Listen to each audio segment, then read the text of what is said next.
Already একটা বৈঠক হয়েছে লন্ডনে, আপনারা হালকা পাতলা জানেন।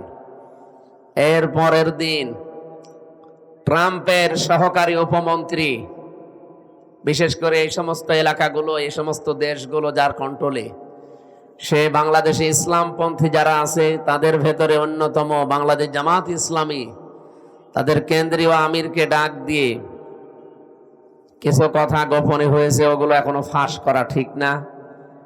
আপনি চিন্তা করতে পারেন,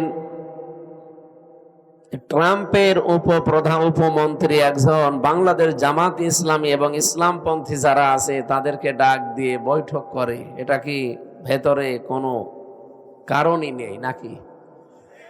আমাদের নাম শুনলে যারা 2-3 বার করে বমি করে, আর তারা এখন ডাকতেছে। বিশ্ব দেখিয়ে দিয়েছে, বিশেষ করে এপ্রিলের 12 তারিখ বাংলাদেশ একটা ইতিহাস বানিয়েছে।